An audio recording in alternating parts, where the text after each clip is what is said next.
The McCall Trailblazer Award and the McCall Racial Justice and Leadership Initiative are named after the Reverend Dr. Emmanuel McCall, who is a long-standing pastor, educator, and a racial justice trailblazer.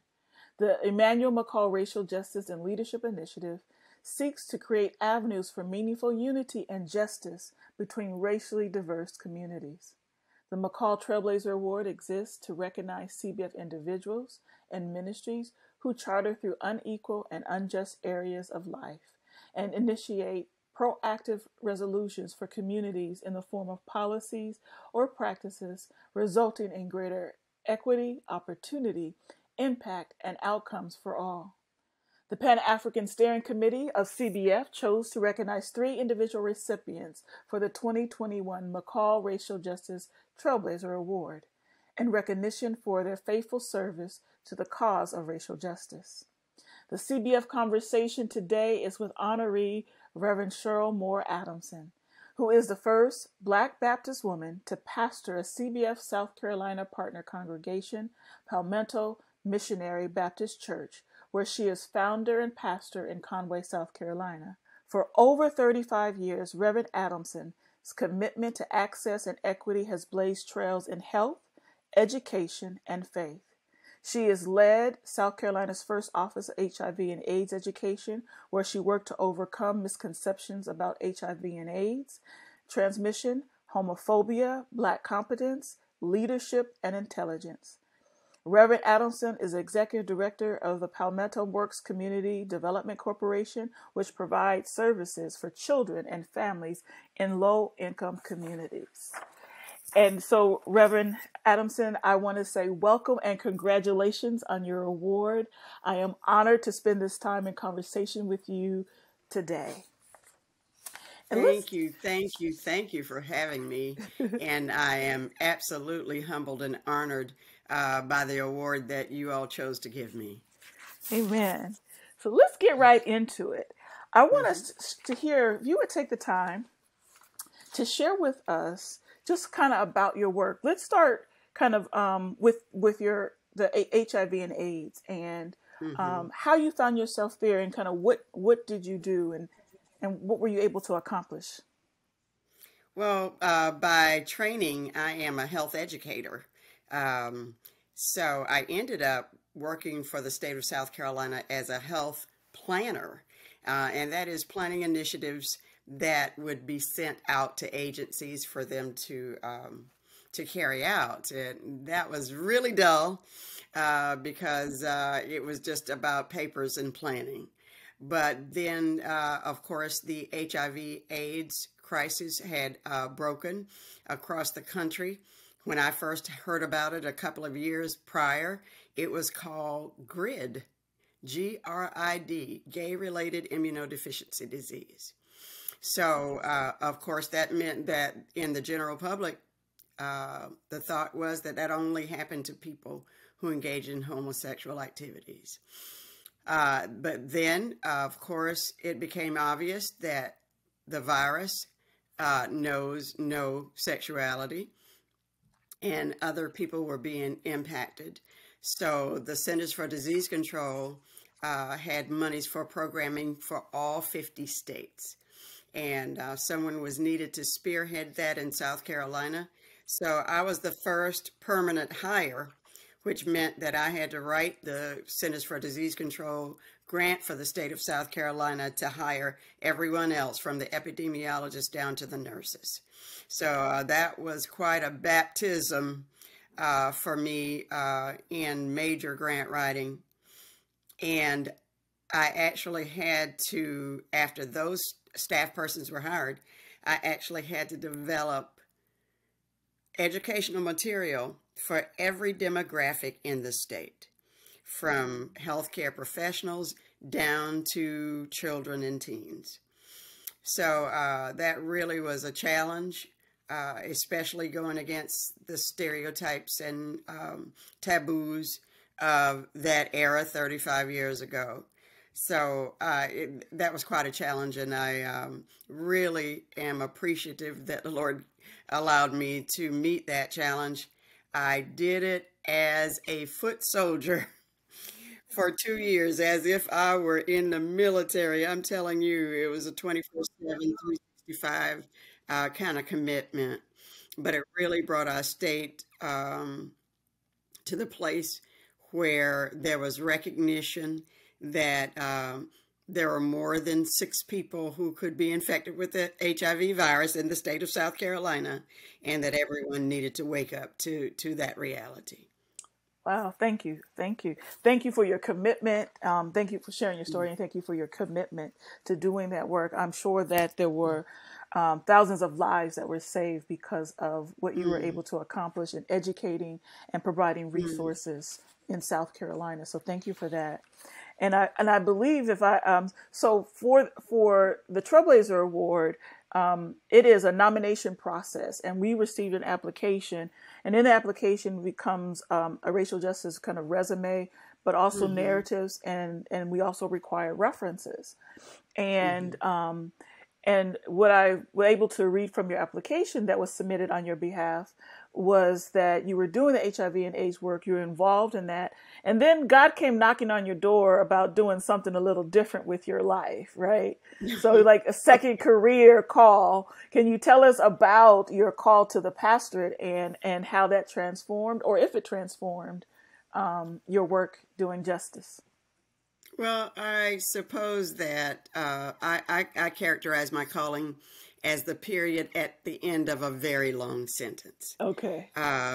Because all of the work that I had done was leading me in that direction. I say that God is the original recycler. He doesn't waste anything. Okay. So all the time that I spent dragging my feet in response to the call, God was able to use it as I've gone forward in ministry. But when I left my job as the director of HIV AIDS education, we moved to Conway, South Carolina from Columbia. And I worked that job for about 6 months, traveling back and forth.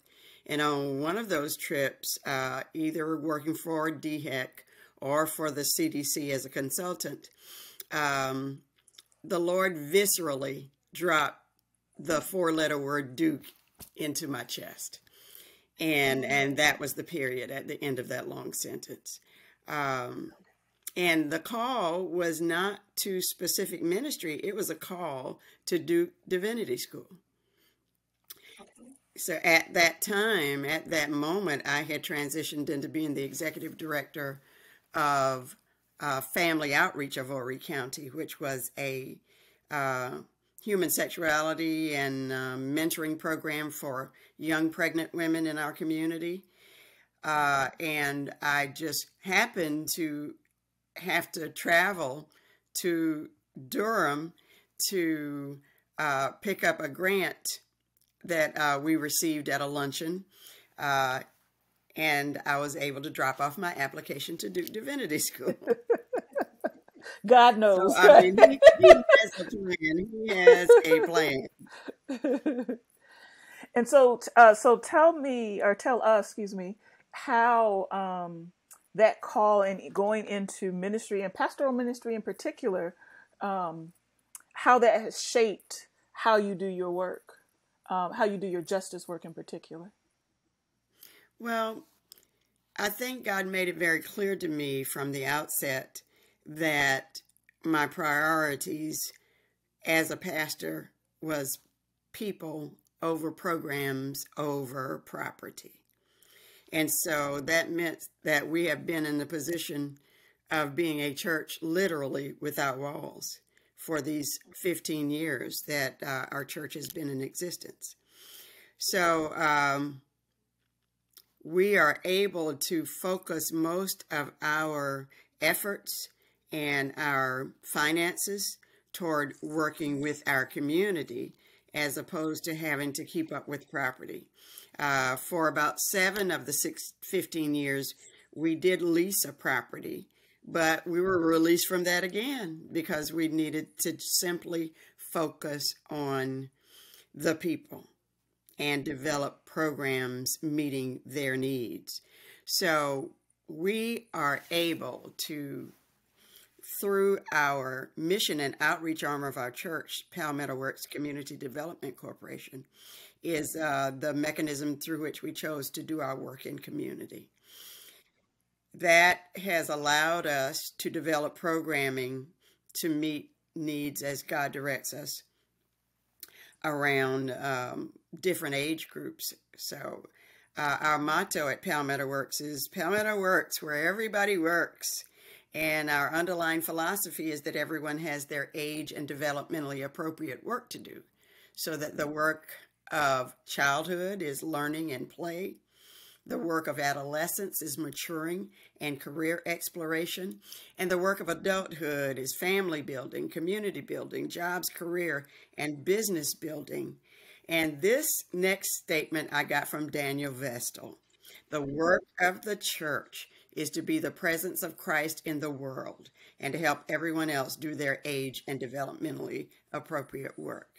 So we, being missionaries, being the presence of Christ in the world, really puts us in an interface with the world and not just behind the church walls. So when you're out there, people have a way of gravitating toward you who would not come to the church door. But they will come to us when we are working with their children. They'll come to us when we're working with their teens. And they'll come to us at Chops Produce on the corner of Highway 501 and Racepath Street at 505 Church Street. Just to have a conversation, just to buy a fruit, just to buy a t-shirt, just to buy a vegetable or some juice, or like some of the ladies that walk the sidewalks where we are, they may come in for $5. But that puts us in a place where we're not just one day a week interfacing with the community. We are 6 to 7 days of the week interfacing with the community. Right. Well, I mentioned to you that, the nomination process includes reference. And so I want to read a quote, and it's from Barbara Jo Blaine Bellamy. Is that how you pronounce it? Who is the mayor of Conway, South Carolina. And she says, "I see Jesus in Cheryl Adamson. She walks his walk. Cheryl has ample resources at her disposal to choose a leisurely, pampered life. Instead, Cheryl dedicates the bulk of her walking time to the funding, operation, improvement, and growth of her work to help real people. This is her assigned work, and to Reverend Cheryl Adamson, not fulfilling it is unacceptable." That's quite a statement coming from my classmate and my friend. It is true that, and when you're living your life, you don't see yourself as others see you. Though I try to encourage other people to stop and consider how other people see them. But I had a person to challenge me recently and say, "From your privileged position," and I'm like, "What? My privileged position?" I am in a privileged position in that I don't have to work for a living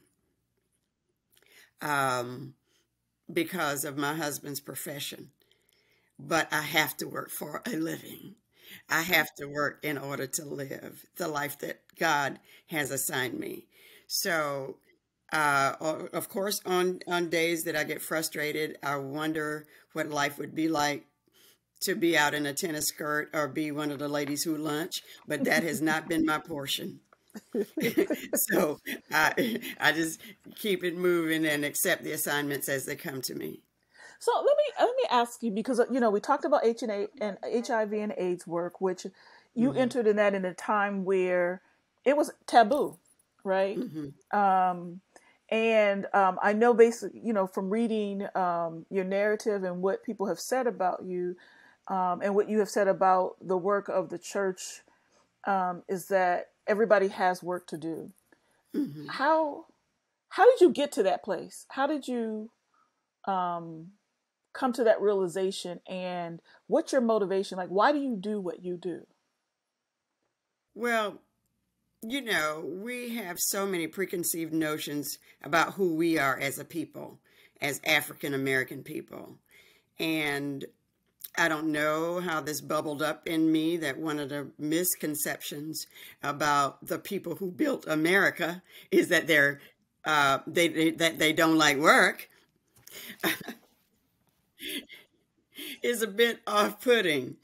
Uh, People don't like work that is not rewarded.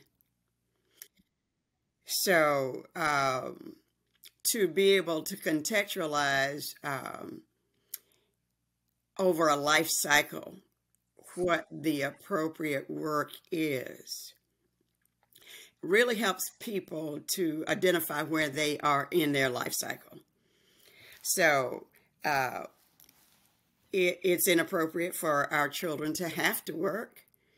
It's appropriate for them to recognize that play is a part of their child development and a part of their work. It's a part of what makes them ready for the next stage.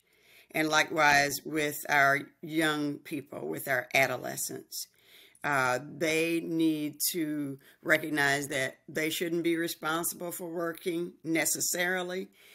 They shouldn't have to be responsible or saddled with raising their siblings. They should be responsible for attending to their own emotional, social, and spiritual development. And of course, that includes their academics and the choices that they're going to make for life that are going to carry them through. So if we're able to articulate those things for them, it gives them an opportunity perhaps to contextualize the stage of life that they're in so that they're not in such a big hurry as we all are to start adulting. Yes. But to recognize that, I got enough to do right at this point in my life. Mm-hmm. Perhaps I can put off certain aspects of adulthood that may not be appropriate for right now. When we start talking to our young people about their sexuality, and we start trying to contextualize that, the appropriateness of that or the goodness of that, to try to tell them how wonderful it is to be a sexual being, but then to say to them, it is in the right order, in the right setting, with the right person, and that it needs to be safe. All of those kinds of conversations can be had when you help them to see where they are in their life cycle. So I think that is kind of the way that the Spirit revealed that to me, that everybody does have something to contribute. And that enables us to help persons identify their self-worth. Right. Okay. Fabulous. And so, you could hear in every answer the educator in you. You hear it in that you in terms of helping to expand minds, that expands purpose and vision, and that is tremendous work that needs to be done. And thank you for doing that. But I also know that what I would like for you to do is tell us a little bit more about Palmetto Works Community Development Corporation, because I know, based on, again, your application, that outside, in addition to educating, there are other additional needs that you are tending to the community. So tell us about the food and hunger and access. Well, Palmetto Works has, as its component for adults or for the general public, CHOPS produce. And we're in an area that is a USDA certified food desert. And of course, you all know that in those communities, people have limited finances, limited transportation, and limited availability to foods that actually promote health. So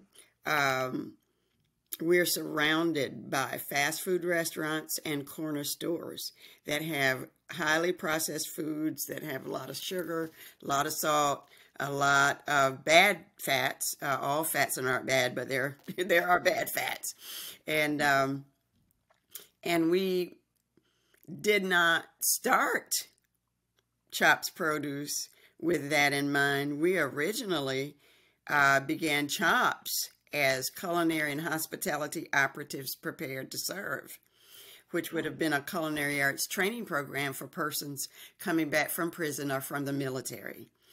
Well, as timing would have it, when we went with the technical school to develop the curriculum, which we did develop, they were in the process of building an international culinary institute, so they didn't have time for us. So I asked the Lord, well, what should I do now? And he said, take what's in your hand. And what was in our hand was 4 raised garden beds at the church, 3 raised garden beds in the apartment complex of the children that we serve, and then 8 raised garden beds in the community garden. So I got produce. So I approached a lady in our community who had a dilapidated produce stand, asked her if I could use that space, and she said, oh, your timing is perfect. The city's been on my case about taking care of that property, and she came in and built in the footprint a 1,270 square foot air-conditioned brick space for us to open our produce store. And so we began. I guess you would say 5 years ago now. I was 64 at the time. At that time, I did not realize that produce was a loss leader in the grocery store like gasoline is at the corner store. They make money off everything else. If they break even on produce or gas, then that's all for the good. So selling produce is a labor of love. And so our effort to make a profit selling produce was not productive. And of course, we had to augment that with our fundraising. But it enabled us to have an opportunity to teach people about their eating. So we have food demonstrations, we have a resident chef, we have nutrition classes, and we encourage people in that way and interact with other people having events. We also serve in that capacity by having student interns from Coastal Carolina University who are in public health. So they're learning how to be practical health practitioners. And they work not only in CHOPS, but also with our children. And also, we are able to host divinity school internships, field education placements. And we have had 4 of those, 3 from Duke and 1 from another college in North Carolina, whose name I'm not remembering at this moment. But that has been just a wonderful opportunity, not only for our community, but also for those students who don't often have an opportunity to serve their field education placements in a context that fits their background. So just wonderful things have come out of our experiences with both the students from Coastal and those from seminaries. And we're excited about that. It's interesting because oftentimes when receiving interns, particularly in an area where there's limited resources, you know, one can be excited about the labor, right? The free help. But I also recognize that there's something that they gain too. I'm telling you, this has been one of the richer parts of our ministry, and, you know, for my congregation to see the contribution that they're making to the kingdom of God has just been massive. One of our first field education placement student was a male. Of course, I thought I was going to get females, right? But I've had 3 males and 1 female. I'm a male African-American AME. And he has gone on to graduate with a degree, divinity degree and public policy. and become the pastor of a church in North Carolina and introduce them to community gardening. The second student came in from Duke Divinity School, male, Baptist, African American. I don't want anything to do with children. And guess what? You're working with children. This summer, I sent off 3 letters of recommendations for him to return to university after getting his Master of Divinity degree to become a teacher. Wow. Wow. And the third was African American male, United Methodist, who has gotten his first pastoral placement with a congregation of 400 people, and they have a grant to work with food in their community.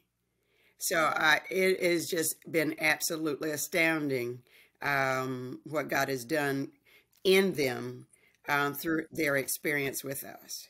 And some of our undergraduate students have gone on to have some great careers. One young woman works for an urban farm in Atlanta and has her own Coco Loco vegan pop-up restaurant business as well. So they're just all over the board, and we're just very happy that we have had a hand in their development.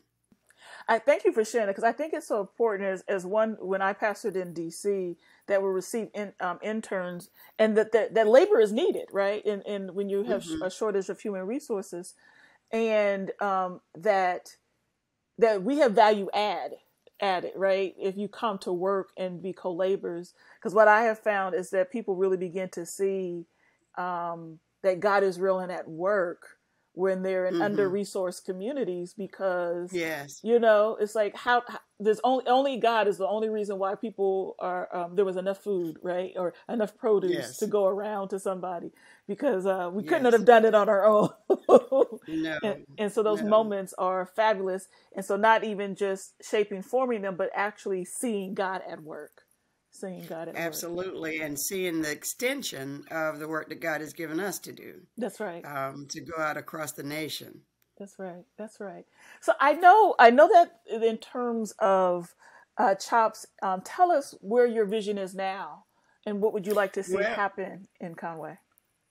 Well, I have to share that we participated in a program with Clemson University and the South Carolina Community Loan Fund after being closed for 18 months during the pandemic.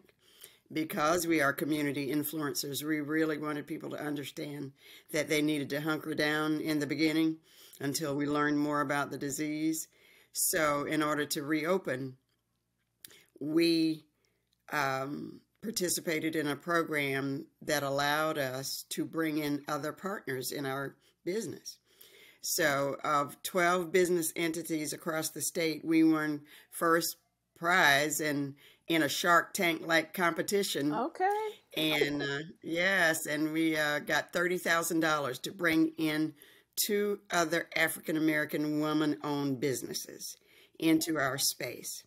And that augments what we're able to do, because they sublease from us, but they also bring in more people so that we get more exposure and are able to spread our message to more people. So we were able to work with the Juice Crush juicing business, 2 young African-American sisters who are graduates of the University of South Carolina, who began juicing as a result of their mother's terminal illness, and who have extended that to the community. And they're also models of health in practice and health education. And then another young African-American woman who is a U.S. Navy veteran has an embellished apparel company that she does these fancy bling t-shirts and all kinds of things. So this way we are helping people to realize that our work extends to business building and being job creators. So we certainly would like to have a facility where we can expand the work of all three of the businesses that we're sponsoring. Ideally, it would be a complex that would have a grocery store in it that would more broadly meet the needs of our food desert community. So that is one of the things that we are looking toward. We don't quite know where God is leading, but we're like Hansel and Gretel, honey. We just follow the crumbs. But it's amazing how God will work things out, right? You know, the mystery of working when God invites you to work and you're obedient to that call. It's amazing what God can do and what you can witness and be a part of. So one of the last questions I have for you is, and I want you to answer it in twofold. Okay. If someone has been listening to our conversation and have a desire to do work, but they're scared and getting started, what would you give? But I want you to speak to the student, but I also want you to speak to someone who is a senior. Because I'll say this, one thing that I learned during 2020, during the lockdown, is that we really were able to see the value of our seniors more, because we began to recognize that vulnerable population to the COVID virus were the hands and feet of so many nonprofits. They're the ones that gave of their time to drive and drop off food. They're the ones that were preparing and packaging food. And because of the vulnerability or the risk, you know, some of them had to stop. And so, and so that we know that seniors are valuable. So what would you say to a senior who kind of wants to figure out something to do, but scared to start? And what would you say to a student, like a young adult, who wants to get involved and don't know how to get started? Well, you know, of course, I would say begin with prayer, because you have to, you know, position yourself in such a way that the Lord can use you. As the old saints would say, let the Lord use you. But his first use of you is ministering to your own field and your own mission field, and you are your first mission field. So you have to feed yourself spiritually. You have to be grounded in spiritual disciplines that give you the foundation and the stability that you will need when you start interfacing with the public. So a wonderful prayer life, spiritual discipline of reading, Lectio Divina, journaling, praying, meditating, fasting. Fasting. Did I say fasting? You did. Yeah. And nature, being out in nature. There's a new term that I didn't know about. You know, there's sunbathing, and then there's going to the ocean. But now there's a thing called forest bathing, where you go out into the woods. And, of course, in days and times past, we were barefoot, and our bodies were in touch with the ground. And now we're on concrete and we have shoes.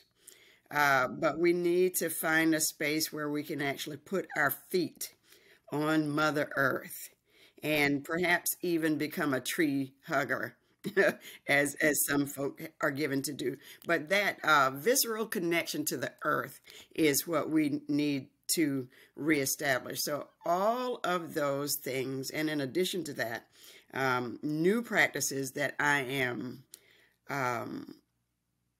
now making myself at least mentally aware of, if I'm not actually practicing it, but the intentional practice of rest. for the purpose of being able to hear from God.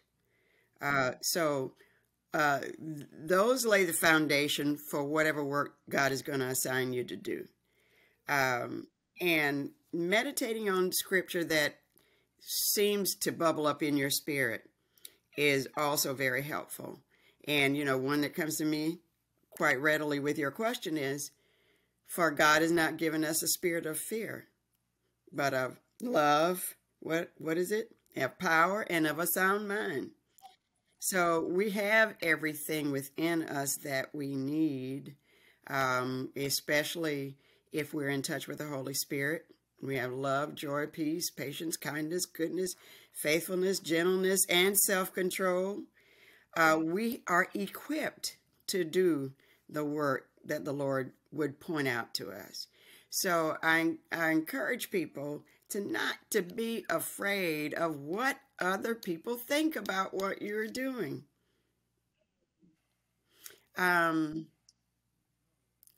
We can be so self-judgmental, but then we can carry the weight of others' judgment of us. If I waited for the approval of others to start a church, I would still be waiting.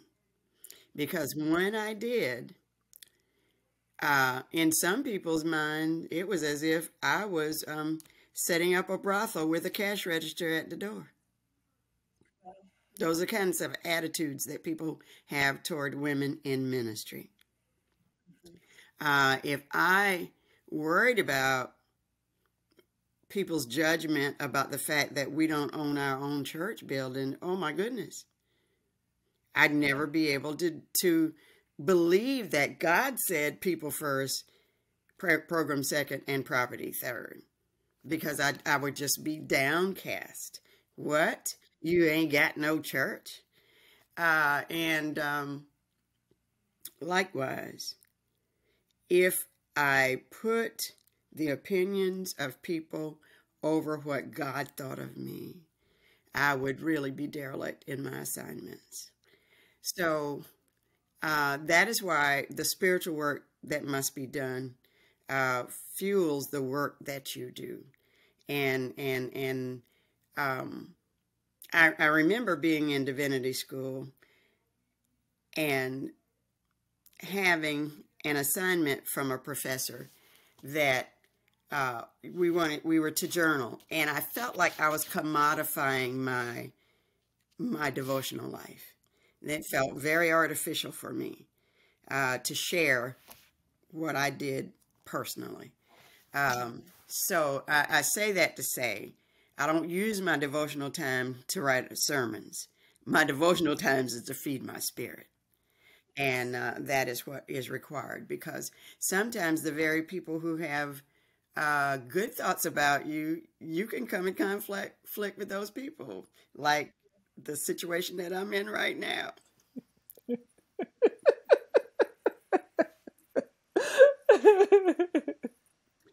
Some of your work will put you in conflict with people who at one point think or thought very highly of you.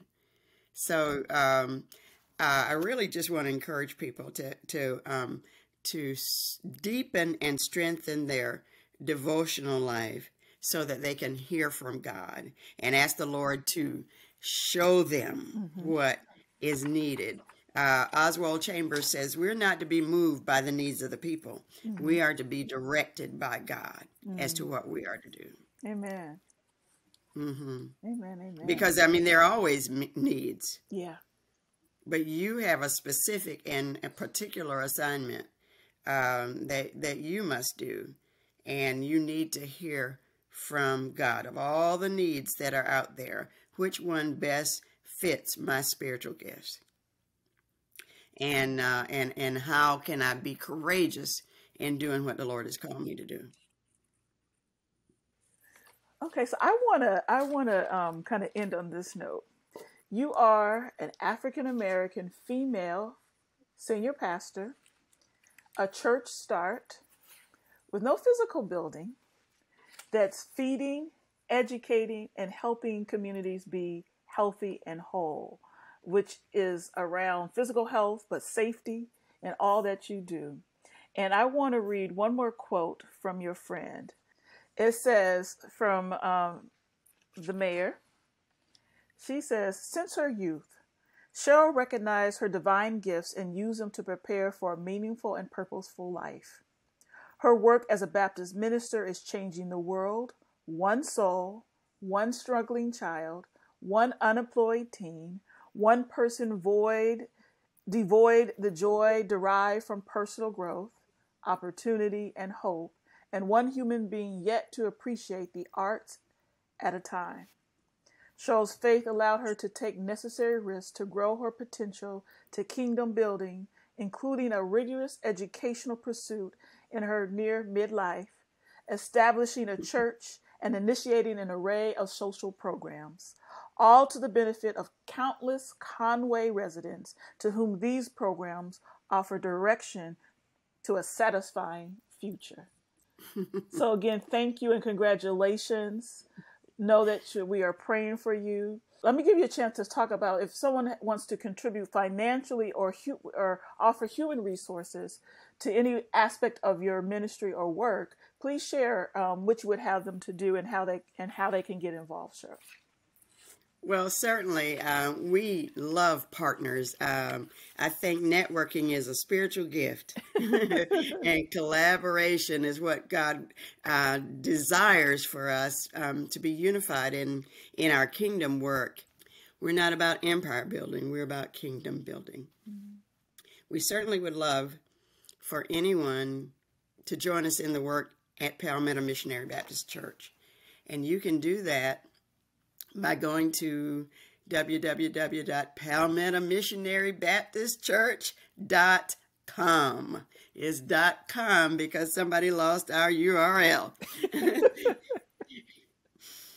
You can also help us at Palmetto Works Community Development Corporation. And you can reach us at www.palmettoworks.com/donate. The same with the church, www.palmettomissionarybaptistchurch.com/donate. And now we are in a fight in our community to save what is known as an equalization school.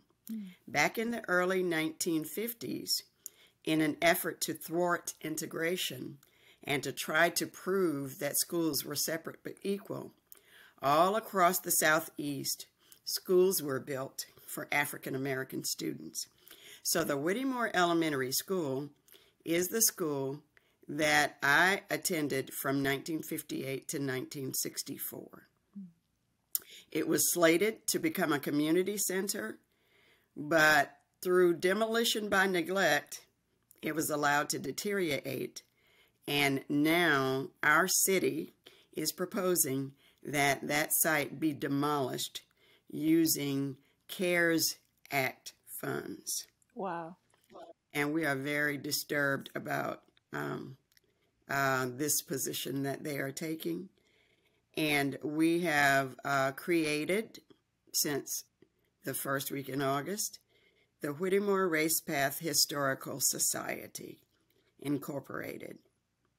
So if someone would like to help us in our efforts to save our school that provided the foundation for so many educated and contributing members of society, we would greatly appreciate that. We would appreciate money, but we would appreciate expertise in the effort to save this school building that housed the most wonderful memories of my upbringing. And so our site is www.Whittemore, WHITTEMORE, historical, HISTORICAL.org, and of course /donate. But that effort, if I never saw myself as a civil rights pioneer, and I guess I can say that I've experienced many firsts in my life. I was in the first class to integrate our high school. I was the first Black commencement speaker at our high school. I was the first student from Horry County to go to the University of South Carolina. I was the first Black woman from the University of South Carolina to go to the Medical University of South Carolina as a medical student. So I've experienced many firsts, but I never saw myself out in front of a public fight. And we're in the middle of a public fight now. And by God's grace, we are relying on God to give us the victory in this, because if this school is destroyed, we're sending a very bad message about how we value our places, how we value our history, and what value we put on education. And we really don't want to see that happen. So that's the Whittemore Race Path Historical Society, whittemorehistorical.org. Okay. Thank you so much for this opportunity. And if there are mission teams that want to help rebuild, will they also find that information at your website, or should they contact? Not at this point, Okay. because the city owns the property. Okay. And our fondest dream is that we collaborate with the city, but it may be necessary for us to own it outright. Okay. I'm really waiting on some clarity about that. Okay. So I really covet you and our technical assistant's prayer as I go into this meeting this afternoon.